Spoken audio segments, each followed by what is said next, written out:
Ассалаумағалейкум туғандар, қандайсыздар? Назарыңыздарда қайдан эле базар жоқ каналы. Бүгін 14 сентябрь 2023 жыл мен сіздерге Бишкек шары Васильева жана Кызыл көчөсүнүн кесилишинен сатылуучу үй көргөзмөкчүмүн. Так, жол болсо ориентирди ылдый тараптан Щербакова, жаңаты Боталиева, Кызылкая көчөсүнө деле ориентир алсаңыздар болот. Ошол жерден бир аз түшөсүздөр, оң тарапта Кызылкая көчөсү 55-даректе сатылуучу үй жайгашкан. Анан бул Василова көчөсү менен бир аз эле чыгышка жүрсөңүздөр, бул Манас көчөсү менен кесилишет. Ал көчө менен Турусбековага карап чыгып бара аласыздар. Филармония, окуу жайлар көптөгөн жакын эле жерде. Чыгышты карай түзүп жүрсөңүздөр, Старый Толчок базары, батышты карай жүрсөңүздөр, туугандар, бул Светофор, Молодая гвардия көчө болуп калат. Баят базары жакын, Азиз базарлары жакын болуп калат.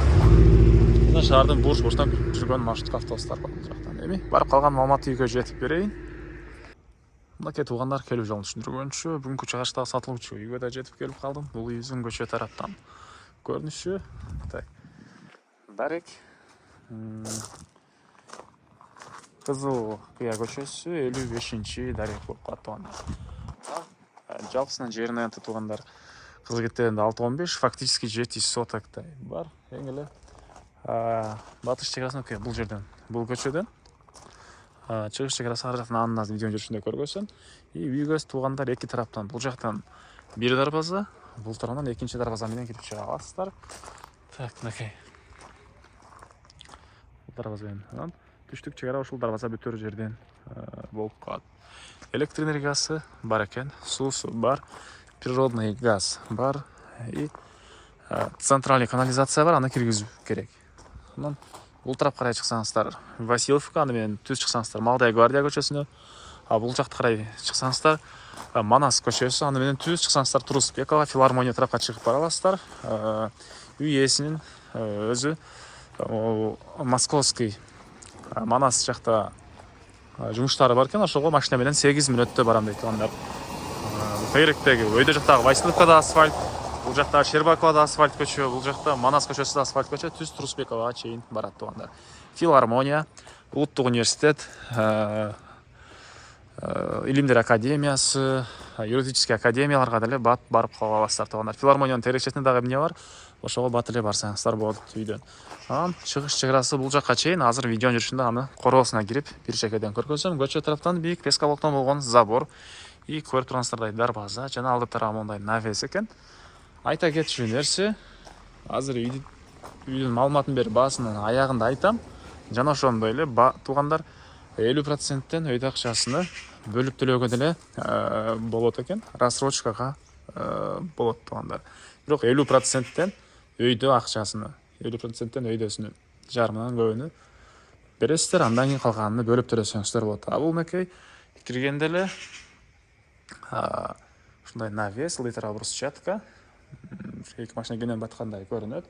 Бул жакта узун турасы 14-9 болгон үйүбүз. Стенасы мынакей сырткы тарабы бышкан кирпич, ички тарабы бышпаган кирпичтен болгон үй туугандар.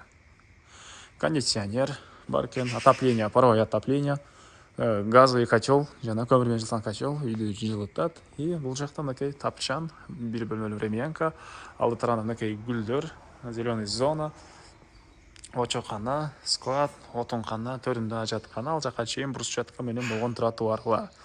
Документтер боюнча айтсак, техпаспорт, кызыл китеп, бардык документтери бар экен. Алсаңыздар эле сразу өткөрүп берем дейт үй ээси.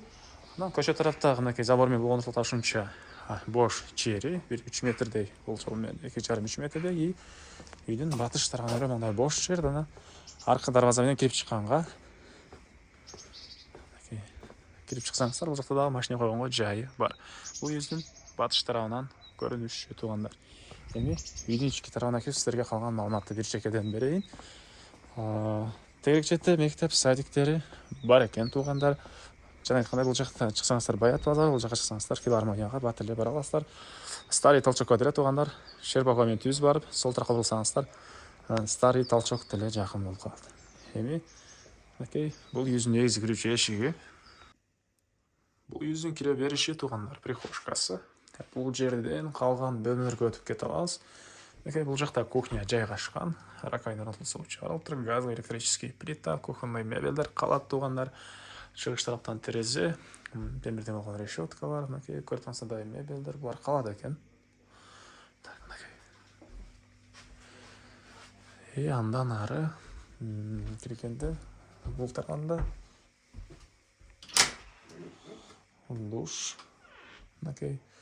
ажатқана, газовый котел, бұл да экономичный котел дейді үйесі туғандар. Бұл жақта ондай котел дәле бар екен.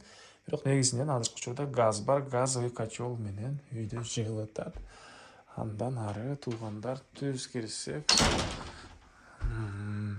коридор. Бұл коридордан қалған бөлмелерге өтіп кете алабыз. Полдары ламинат, тарап көріп ремонт. Оң тарапта bir bölme, балдар бөлмесі. Түндік тарапынан терезе, және темірден болған решеткалар, чугунный отоплениянын батареялары туғандар. И плюс подвал деле бар екен туғандар. Подвал құрылысында bir бөлмелі времянка. Анан бұл жағында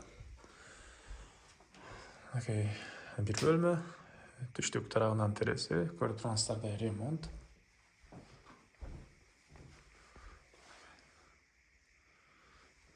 Андан ары төрінде зал, батыш тарағынан терезе.